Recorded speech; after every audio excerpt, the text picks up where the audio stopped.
आउज़ बिल्लाहि मिनश्शैतानिर्रजीम बिस्मिल्लाहिर्रहमानिर्रहीम। अस्सलामु अलैकुम वरहमतुल्लाहि वबरकातुहू। आज हम हाजिर हैं हज़रत उमर फ़ारूक रज़ियल्लाहु तआला अन्हु की ज़िंदगी पर मबनी सिलसिले की 16th एपिसोड के साथ।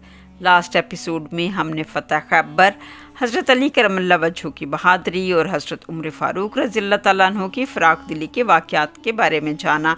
इस एपिसोड में हम जानेंगे 7 हिजरी में मुसलमानों का मक्का में 3 दिन का क़याम, कुरैश की सुलह हुदैबिया के मुआहदे की खिलाफ वर्जी, उम्रतुल क़ज़ा और वादी अल मुसलमीन का हाल। फ़तह खैबर के बाद इस्लाम तेज़ी से फैलना शुरू हुआ। मुसलमानों की इकोनॉमिक कंडीशन बहुत बेहतर हो गई क्योंकि खैबर के यहूदी काश्तकारी करते और निसफ पैदावार मुसलमानों को देते थे। 1 साल के बाद रसूलुल्लाह सल्लल्लाहु अलैहि वसल्लम का नुमाइंदा खैबर जाता और हिसाब किताब करके निसफ पैदावार या सरमाया ले आते। मुसलमान जज़ीरा अरब से बाहर इस्लाम की तरवीज में मसरूफ़ थे। मुआहदा हुदैबिया की एक शर्त ये भी थी कि अगर कोई कुरैश का शख्स मुसलमान होकर मदीना जाए तो मुसलमानों को उसे वापस करना होगा, लेकिन अगर कोई मुसलमान कुरैश के पास जाए तो वो उसे वापस ना करेंगे। एक कुरैशी मुसलमान अबू बसीर रज़ियल्लाहु तआला अन्हु इस्लाम लाने के बाद मदीना पहुंचते हैं।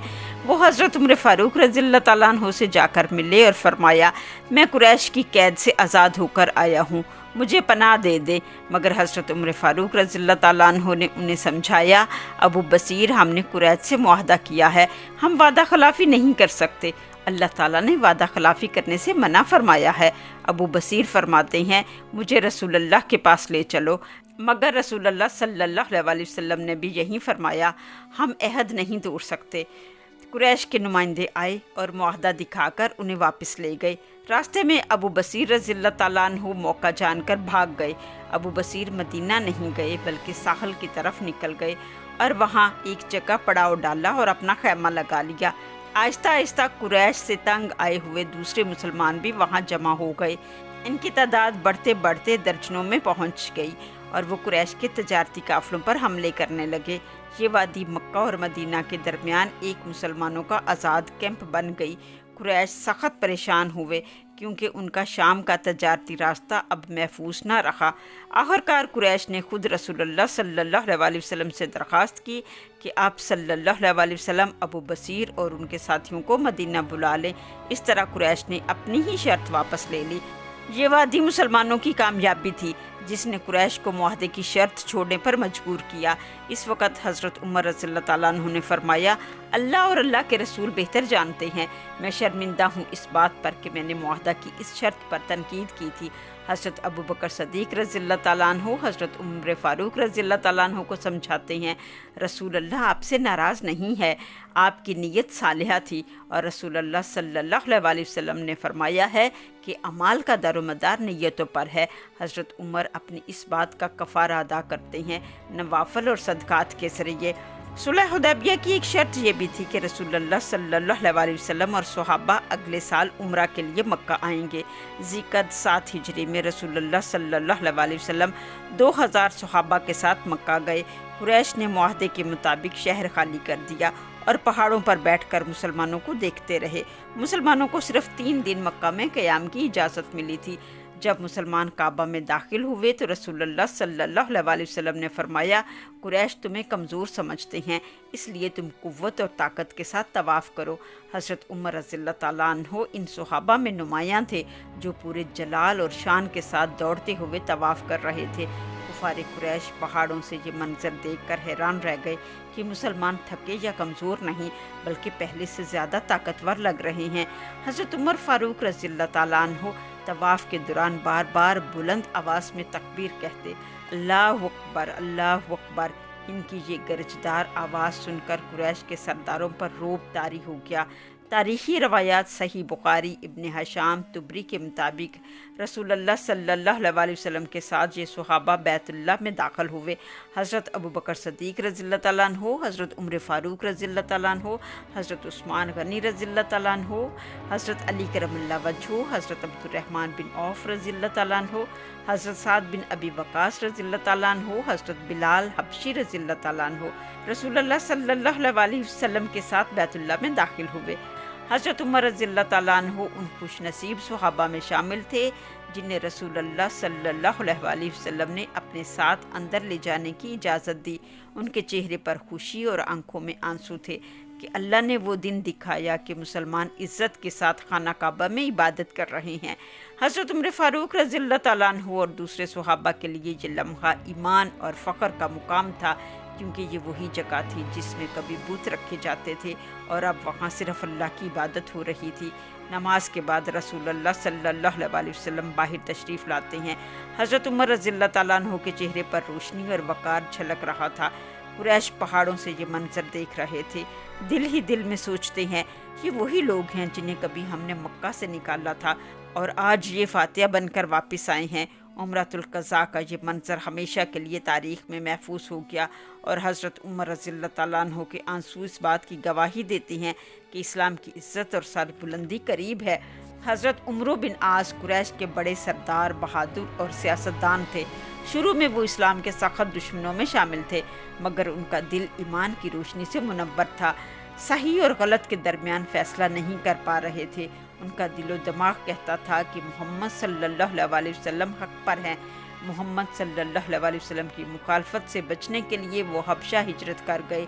वहाँ नजाशी के दरबार में मोहम्मद सल्लल्लाहु अलैहि वसल्लम के कासद आमिर बिन अबी उमैया को देखा और मुतालबा किया कि आमिर बिन अबी उमैया ने गुज़िश्ता जंगों में हमारे बहुत से साथियों को कत्ल किया है। मेरे लोगों को मेरे यहाँ आने पर एतराज़ है। आप इस शख्स को मेरे हवाले कर दें ताकि मैं इसको कत्ल कर दूँ और मेरे लोग मुझसे राज़ी हो जाएं। नजाशी ये सब सुनकर गुस्से में आ गया और कहा, जो फरिश्ता मूसा अलैहिस्सलाम पर वही लाता था वही मोहम्मद सल्लल्लाहु अलैहि वसल्लम पर वही लाता है और तुम मुझसे उसी का सफ़ीर मांग रहे हो, और वो भी कत्ल के वास्ते। तुम अपने दिमाग से फिर गए हो क्या?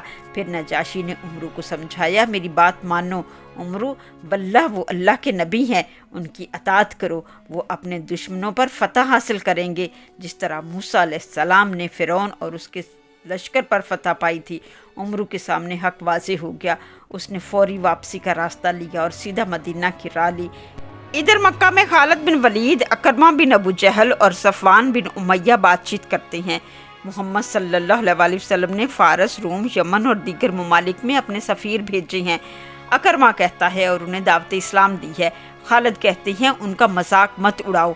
जब उनकी तादाद मुट्ठी भर थी वो तब भी रूम, फ़ारस, मिस्र, यमन पर अपनी हुकूमत की बात करते थे। अकरमा कहता है, अब अगर पूरा अरब भी इस्लाम कबूल कर ले तो उन मुल्कों से हमारा क्या मुकाबला?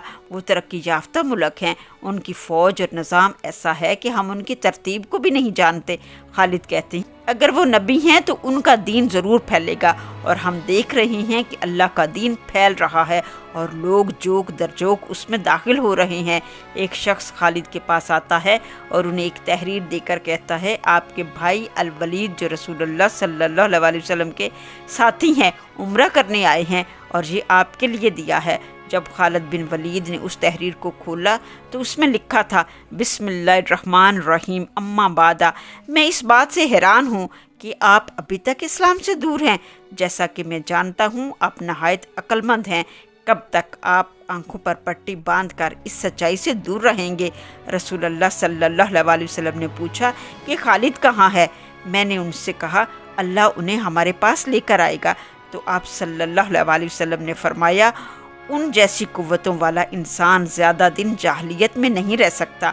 अगर वो अपनी होशियारी और तजर्बे का इस्तेमाल मुसलमानों के लिए मुशरकीन के ख़िलाफ़ करते तो उससे उन्हें सवाब दारैन हासिल होगा। यही सही वक्त है अपने आप को बदलने का। खालिद कहते हैं, वल्लाह सब कुछ साफ़ हो गया है। खालिद अपने ऊँट पर सवारी करते हैं और मदीना की राह लेते हैं। रास्ते में उमर बिन आस से मुलाकात होती है। खालिद पूछती हैं, उमर कहाँ जा रहे हो? उमर कहते हैं, रसूलुल्लाह के पास मदीना जा रहा हूँ इस्लाम कबूल करने। यूँ दोनों साथी मदीना पहुँचते हैं। खालिद और उमर बिन आस को देखकर हज़रत उमर रज़ियल्लाहु ताला अन्हु और दीगर सहाबा उनको वेलकम कहने के लिए आगे बढ़ते हैं, उन्हें गले से लगाते हैं और फरमाते हैं, हमें आपके आने की खबर पहले ही मिल चुकी थी। खालिद अपनी जहानत और अक्लमंदी से इस्लाम को बहुत आगे लेकर जाएंगे। फिर उन्हें रसूलुल्लाह सल्लल्लाहु अलैहि वसल्लम के पास लेकर जाते हैं। दोनों साथी रसूलुल्लाह सल्लल्लाहु अलैहि वसल्लम के पास जाकर कलमा शहादत पढ़ते हैं और बैत करते हैं। پھر خالد اور عمر دونوں ہی ایک بات کرتے ہیں، یا رسول اللہ، ہم نے اسلام کے خلاف جنگیں لڑی ہیں، دین اسلام کو نقصان پہنچایا ہے، کیا ہمارے پچھلے گناہ معاف ہو جائیں گے؟ رسول اللہ صلی اللہ علیہ وسلم فرماتے ہیں، اسلام میں داخل ہونے کے بعد پچھلے سارے گناہ معاف ہو جاتے ہیں۔ ادھر مکہ میں ایک ہلچل مچ جاتی ہے۔ اکرمہ اور صفوان کہتے ہیں، مجھے ڈر ہے یہ سال ختم ہونے سے قبل پورا مکہ اسلام میں داخل ہو جائے گا۔ اب مکہ میں اثر و رسوخ رکھنے والے چند لوگ رہ جاتے ہیں، ابو سفیان، اکرمہ بن ابو جہل، صفوان بن امیہ اور ابو سہل بن عمر۔ وہ مشورہ کرتے ہیں کہ ہم بھی دین اسلام قبول کر لیں، مگر پھر کہتے ہیں، اس قرآن میں تو ہمارے آباء و اجداد کے خلاف لکھا ہے، کیا خالد بھی وہ قرآن پڑھے گا جس میں اس کے والد کے خلاف لکھا ہے، یا وہ قرآن کا وہ حصہ چھوڑ دے گا؟ خالد اور عمرو العاص کا اسلام لانا بہت اہم تھا، کیونکہ وہ قریش کے بڑے سپہ سالار اور جنگی ماہر تھے۔ اس وقت حضرت عمر رضی اللہ تعالیٰ عنہ نے فرمایا، الحمدللہ، خالد جیسا بہادر اور عقل مند انسان اسلام لے آیا ہے۔ اور پھر یہ فرمایا، رسول اللہ صلی اللہ علیہ وسلم کی دعا ہے کہ خالد اب اپنی تلوار اسلام کے لیے استعمال کرے گا اور اللہ اس کے ہاتھوں بڑی فتوحات عطا کرے گا۔ ادھر اہل مکہ کے قریشی سرداروں نے صلح حدیبیہ کے معاہدے کو توڑ دیا۔ صلح حدیبیہ میں یہ شرط تھی کہ 10 سال تک دونوں فریقین کے درمیان جنگ نہ ہوگی اور عرب قبائل آزاد ہوں گے کہ وہ جس فریق کے ساتھ چاہیں معاہدہ کر لیں۔ قریش نے بنو بکر کی حمایت کی اور مسلمانوں کے حمایتی قبیلے بنو خزاعہ کے خلاف انہیں بھڑکایا۔ ایک رات بنو بکر نے اچانک بنو خزاعہ پر حملہ کر دیا۔ اس لڑائی میں قریش کے سرداروں نے بنو بکر کو خفیہ طور پر ہتھیار اور مدد فراہم کی۔ بنو خزاعہ کے کئی لوگ شہید ہوئے اور باقی لوگوں نے کعبہ کے حرم میں پناہ لی، مگر ان کو حرم کے اندر بھی قتل کر دیا گیا۔ بنو خزاعہ چونکہ مسلمانوں کے حلیف تھے، اس لیے وہ مدینہ منورہ پہنچے۔ انہوں نے رسول اللہ صلی اللہ علیہ وسلم کے سامنے اپنی فریاد رکھی اور کہا، یا رسول اللہ، ہمارے ساتھ جنگ بندی کا وعدہ تھا اور قریش نے اسے توڑ ڈالا ہے۔ رسول اللہ صلی اللہ علیہ وسلم نے انہیں تسلی دی اور مدد کا وعدہ کیا۔ قریش کو احساس ہوا کہ انہوں نے حدیبیہ کا معاہدہ توڑ کر غلط کیا ہے۔ انہوں نے ابو سفیان کو مدینہ بھیجا تاکہ معاہدہ پھر سے قائم کیا جائے، لیکن رسول اللہ صلی اللہ علیہ وسلم نے اس کی کوئی بات قبول نہ کی۔ یہ صلح حدیبیہ کی کھلی خلاف ورزی تھی۔ بنو خزاعہ کی فریاد پر رسول اللہ صلی اللہ علیہ وسلم نے مکہ پر چڑھائی کا ارادہ فرمایا اور یہی واقعہ فتح مکہ کی بنیاد بنا۔ ابو سفیان نبی کریم صلی اللہ علیہ وسلم سے ملنے کے بعد حضرت ابو بکر صدیق رضی اللہ تعالیٰ عنہ سے ملتا ہے اور کہتے ہیں، یا ابو بکر، ہم جانتے ہیں آپ کا مقام محمد صلی اللہ علیہ وسلم کے نزدیک بہت ہے، ہماری سفارش کرو کہ ہماری اس غلطی کو نظر انداز کر دیں۔ حضرت ابو بکر صدیق رضی اللہ تعالیٰ عنہ انکار کر دیتے ہیں۔ پھر ابو سفیان حضرت عمر رضی اللہ تعالیٰ عنہ سے جا کر ملتے ہیں اور کہتے ہیں، عمر، تم ہمارے قریبی ساتھی اور رشتہ دار ہو، رسول اللہ صلی اللہ علیہ وسلم سے سفارش کرو کہ ہماری غلطی کو نظر انداز کر دیں۔ مگر یہ بات سن کر حضرت عمر غصے میں آ جاتے ہیں اور فرماتے ہیں، میں ہرگز یہ بات رسول اللہ صلی اللہ علیہ وسلم سے نہ کروں گا، بلکہ رسول اللہ صلی اللہ علیہ وسلم مجھے اجازت دیں تو میں تمہارا یہیں قتل کر دوں گا۔ اگر مجھے لڑنے کے لیے کچھ نہ بھی ملا پھر بھی میں تم سے لڑوں گا۔ اب چلے جاؤ یہاں سے، اب تمہارے اور ہمارے بیچ میں اللہ ہی فیصلہ کرے گا۔ پھر وہ حضرت علی کرم اللہ وجہہ کے گھر جاتے ہیں اور کہتے ہیں، علی، آپ میرے قریبی رشتہ دار ہو، میں بڑی امید لے کر آیا ہوں اور خالی ہاتھ نہ جاؤں گا، آپ محمد صلی اللہ علیہ وسلم تک میری درخواست پہنچا دیں۔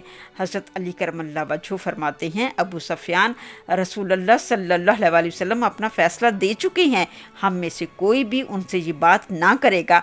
ابو سفیان کہتے ہیں، آپ اپنے بیٹے سے کہہ دیں کہ وہ صلح کا اعلان کر دے، عربوں میں یہ سب سے بڑا سردار کہلائے گا۔ اس وقت حضرت حسن رضی اللہ تعالیٰ عنہ حضرت علی کرم اللہ وجہہ کی گود میں تھے۔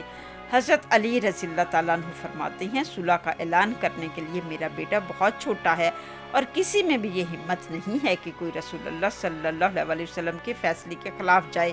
ابو سفیان کہتا ہے، میں بہت بدترین حالات میں ہوں، مجھے مشورہ دو علی، میں کیا کروں؟ علی فرماتے ہیں، جاؤ اور قریش کو امن اور صلح کا پیغام دو۔ وہ مکہ آ کر لوگوں کو بتاتے ہیں، لوگوں، امن اور صلح میں رہو اور محمد صلی اللہ علیہ وسلم کے ساتھ جنگ نہ کرو، کیونکہ اس میں شکست ہے۔